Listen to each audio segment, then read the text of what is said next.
Your morning coffee might be hiding something. Not just pesticides or mold, though we'll get to those, but a much bigger problem that starts with fake serving counts, runs through greenwashed recycling claims backed by government fines, and ends at supply chains where workers have been literally liberated from forced labor conditions while the brand on your bag says 100% ethical. Honey ranks as the third most counterfeited food in the world. Olive oil has its fraud problems too, but coffee? Coffee is one of the 7 most fraud-prone foods on the entire planet, according to the U.S. Pharmacopeal Convention. The industry generates over $100 billion a year, which means the incentive to cut corners is enormous, and the victims are you, the person standing in the grocery aisle, trusting that what's printed on the label is true. Here's what makes coffee different from most food fraud. The problems aren't coming from one direction. Some brands are lying about what's in the bag. Others are lying about how many cups you'll actually get. Others are paying massive government fines for environmental deception and then going right back to making the same claims. And some of the most trusted names in your pantry are sourcing from farms where investigators found conditions serious enough to trigger federal lawsuits. I'm going to walk you through 7 brands you need to reconsider with these specific lawsuits, fines, and lab results to back it up, and then show you 2 brands that prove it's possible to do this right. You might ask, why does the coffee industry have a fraud problem? Before we get into the brands, you need to understand why this keeps happening. Coffee fraud is profitable because detection is hard. When you grind and brew beans, it becomes nearly impossible to verify what's actually in the cup without expensive laboratory equipment. The U.S. has no federal contaminant limits specifically for coffee, no legal thresholds for heavy metals, toxins, or other chemicals. The European Union offers substantially more protection. UK consumers have the Food Standards Agency. American consumers largely have only the brands, self-reporting, and whatever independent labs happen to test. Then there's the serving count problem, a deception so routine that courts have now certified class action lawsuits over it, with one case already producing a $16 million settlement. And the greenwashing problem, which has produced SEC enforcement actions and multi-million-dollar government fines in multiple countries. This is a systemic issue. Here are the 7 worst offenders right now. Number 7. Maxwell House. Maxwell House has already been caught, already paid, and apparently learned very little from the experience. A class action lawsuit proved mathematically that Maxwell House's containers were delivering 34% fewer cups than advertised. A 10.5 ounces tin labeled makes up to 90 cups actually produced roughly 59. Across 38 Maxwell House and Euban varieties, actual yields averaged just 66 to 74% of what the label promised. In July 2021, a federal judge approved a $16 million settlement and required Kraft Heinz, Maxwell House's parent company, to change its labeling. The judge's sign-off good to the last drop, but beyond the serving scandal, the product itself is hard to justify. Independent taste tests describe Maxwell House as firmly in the realm of mediocrity flat, with vague coffee notes that disappear almost immediately. FDA testing data found Maxwell House instant at 263 parts per billion of acrylamide, a compound formed during high-heat roasting and classified as a probable human carcinogen, and Maxwell House Original Decaf at 240 ppb, both in the upper tier of brands tested. Consumer Reports 2025 blind taste test found store brands costing 44 cents, 54 cents per ounce matched or beat Maxwell House at 83 cents per ounce. You're paying a premium for a product that courts have already proven was shortchanging you, and that independent testers find unremarkable at best. Number 6. Folgers. Folgers is the best-selling ground coffee in America, commanding over 25% of the U.S. market. That dominance has apparently made them comfortable with the same playbook as Maxwell House, but on a larger scale, and the courts haven't finished with them yet. A consolidated multi-district class action lawsuit, currently in the Western District of Missouri, alleges that Folgers systematically overstates how many cups its canisters produce. A 30.5 ounces canister labeled makes up to 240 cups yields roughly 173 cups, a 28% shortfall. Across at least 42 Folgers varieties, actual yields averaged just 68 to 72% of what's advertised. In July 2024, Chief Judge Beth Phillips granted class certification. Given that Maxwell House already paid $16 million for the same type of deception, Folgers' bill is coming. The health data is the most disturbing part of the Folgers story. FDA survey data found Folgers Classic Roast contained 359 parts per billion of acrylamide in unbrewed grounds, the highest of any major brand tested. That's roughly double Starbucks Columbia at 169 ppb and nearly triple Café Bustelo Dark Roast at 138 ppb. While brewing reduces acrylamide levels by around 96%, the extreme gap between Folgers and other brands raises serious questions about their roasting practices. Folgers also pulled one of the quieter consumer deceptions of recent years. They reduced their largest canister from 51 ounces to 43.5 Oz, a 14.7% cut, while claiming it was due to new technology that results in lighter weight beans. The price stayed the same. Number 5. Keurig Coffee.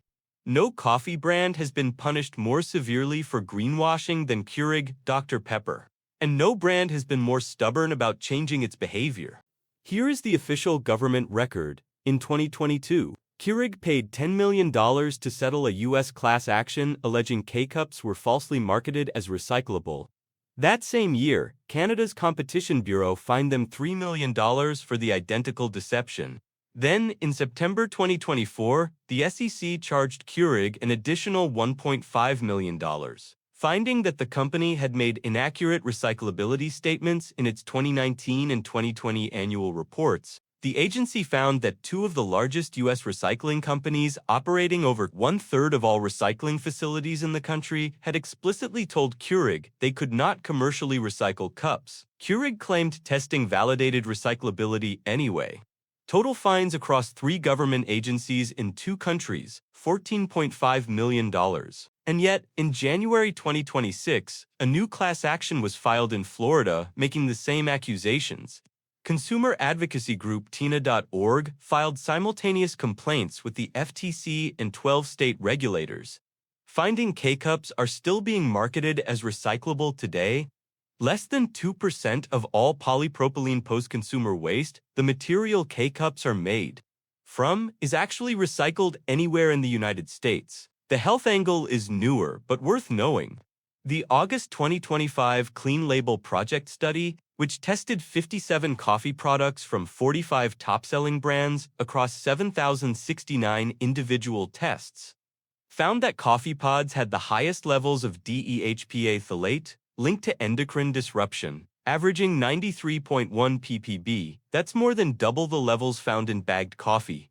And then there's the cost. K-Cups run $21, $43 per pound equivalent in real money. Comparable ground coffee costs $6, $10 a pound. You're paying 3x to 5x more for a product that can't be recycled, has higher phthalate levels, and a parent company that has now been fined by 3 different governments. Number 4. Nespresso Coffee. Nespresso sells an estimated 14 billion aluminum capsules per year and has built a premium brand around the idea of sustainability. The company claims a recycling rate of roughly 35%. Independent experts estimate the real figure is closer to 5%. The math is damning.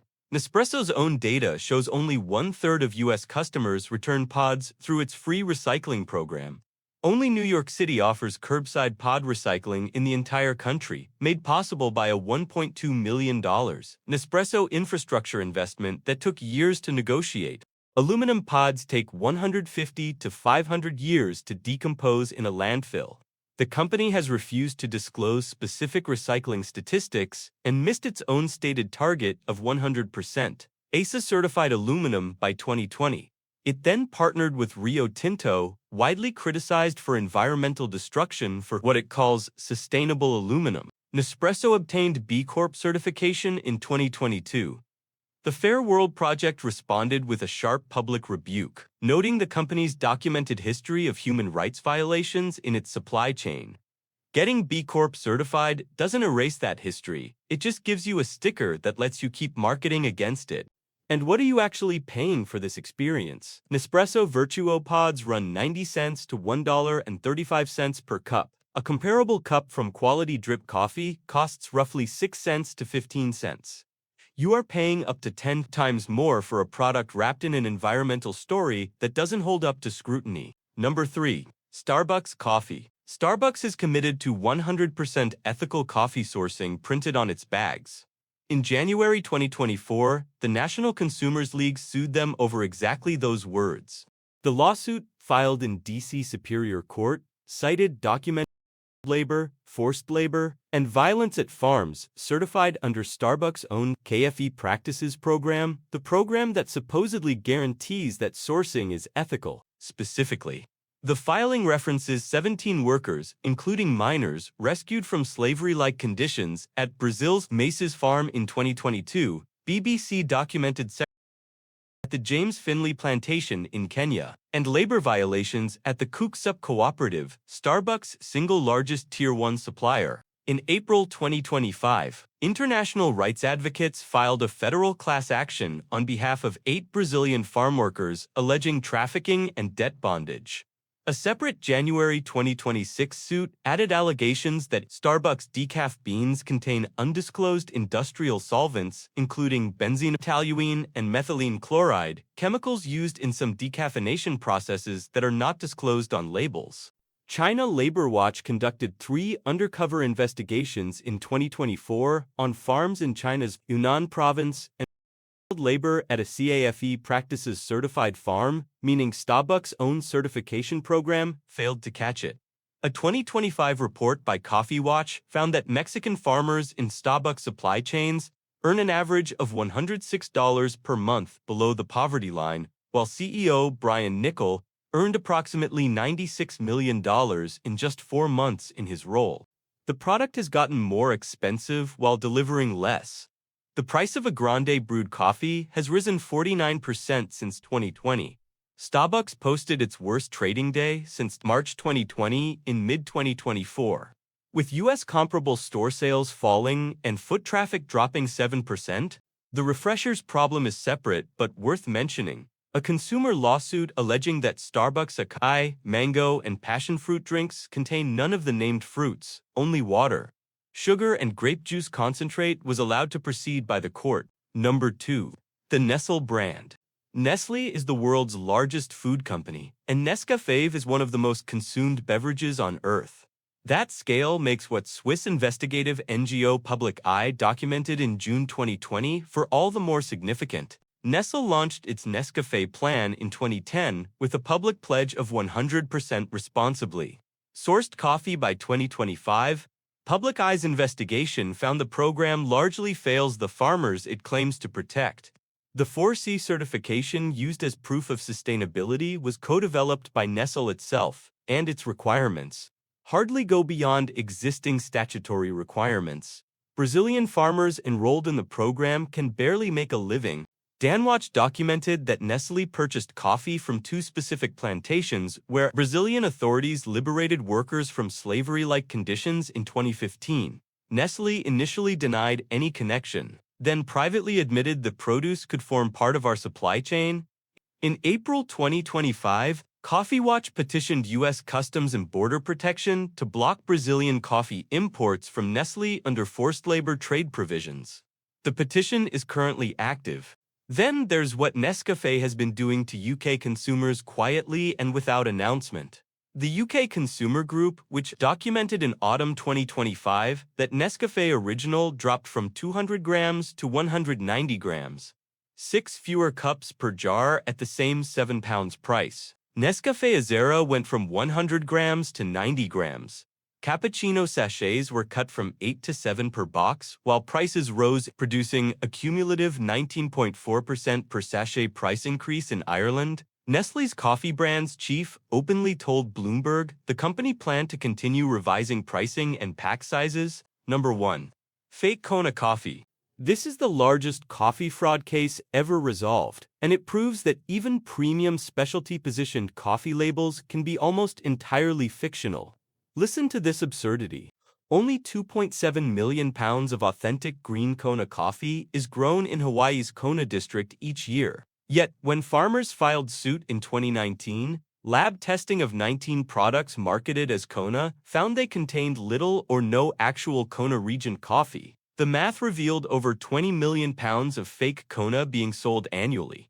A nearly 8-to-1 ratio of fraud to the real thing. The defendants included names, Costco, Walmart, Amazon, Kroger, Safeway, along with numerous Hawaii-based companies reselling cheap Central American beans in expensive Kona packaging. 21 defendants settled for a combined $122 million, 41+ million in cash, and $81.2 million in projected injunctive relief. The federal judge called it one of the most impressive class action cases I have dealt with. Kona is just the most documented version of a much wider problem. The Quadram Institute in the UK found that 10% of coffees labeled 100% Arabica from 60 different roasting companies contained significant Robusta, a cheaper, lower-quality bean. One sample was 33% non-Arabica. Europol and Interpol have both identified coffee origin fraud as a growing organized crime target. The U.S. Pharmacopeal Convention lists coffee as one of the 7 most fraud-prone foods globally. If you're buying coffee branded or labeled as Kona, Hawaiian, Jamaican Blue Mountain, or other high-value origins from a non-specialty retailer and paying anything less than the genuine market price for those beans, laboratory testing suggests you are very likely not getting what you paid for. Here are the 2 brands I would consider buying instead. Brand number 1. Counterculture Coffee. Counterculture Coffee has published annual transparency reports since 2009, the first specialty roaster in the country to do so. These aren't marketing brochures. They are detailed, public documents listing every coffee purchased, exact prices paid to producers, full sustainability metrics, and open financial data. The numbers support the philosophy. 85% of their coffee comes from producers they've worked with for 5 or more years. Their B Corp score improved from 80.3 to 91.9 in 2024. Recertification, a score that represents genuine evaluation, not a rebranding exercise. They've distributed over $580,000 in direct sustainability grants to producer communities. Average coffee quality scores sit at 86.3 on the SCA scale, firmly in specialty grade territory. Their pricing is honest. $14, $26 for 12 ounces, available online and in grocery stores nationwide. They operate 12 training centers across the country, offering free public cuppings every Friday. In a telling moment of genuine integrity, Counterculture acknowledged in one of their own transparency reports that their data has a bias since it's self-prepared, a rare admission in an industry where every brand claims to be saving the world. Brand number 2. Equal Exchange. Equal Exchange has operated as a fully worker-owned cooperative since 1986, not certified, not aspiring to it structurally, legally, and permanently, a cooperative. 130 worker owners, each with an equal share and an equal vote. They defied a U.S. trade embargo to import Nicaraguan coffee in their early years and pioneered fair trade sourcing in the American market before most consumers knew the term existed. They source exclusively from small farmer cooperatives worldwide and run a Grown by Women program specifically supporting female farmers. They're USDA organic and fair trade certified, and unlike most brands using those labels, the cooperative structure means the entire business is built around the interests of farmers and workers rather than shareholders. The critical difference between Equal Exchange and most ethical coffee brands is accessibility. You'll find them at Target and grocery co-ops nationwide, and they're typically priced at just $8, $12 for 10 to 12 ounces. Equal Exchange is one of the only brands proving that ethical, organic, fairly sourced coffee does not have to be a luxury product or a subscription box from a boutique roaster. Before I leave, I will leave you with some honorable mentions. Purity Coffee is the strongest option for anyone specifically focused on health and contaminants. They test every batch for 350 compounds, mycotoxins, pesticides, heavy metals, acrylamide, and publish the lab results publicly. They're USDA Organic B Corp certified, Smithsonian Bird Friendly certified, and Demeter Biodynamic certified. The trade-off is price, around $20, $48 for 10.5 ounces, making them a premium pick rather than an everyday option. And if pure value is your priority, Consumer Reports' 2025 blind taste test found that Trader Joe's Supremo Whole Bean at 54 cents per Oz and Walmart Great Value Ground at 44 cents per Oz matched or outperformed most national brands in sensory evaluation. You can get genuinely good coffee without the brand name markup. The coffee industry's problems are not isolated incidents. They are the predictable output of a system that rewards scale over transparency and marketing over honesty. Counterculture and equal exchange succeed because they made different choices at the structural level. One publishes every financial detail publicly every year. The other made every employee an owner.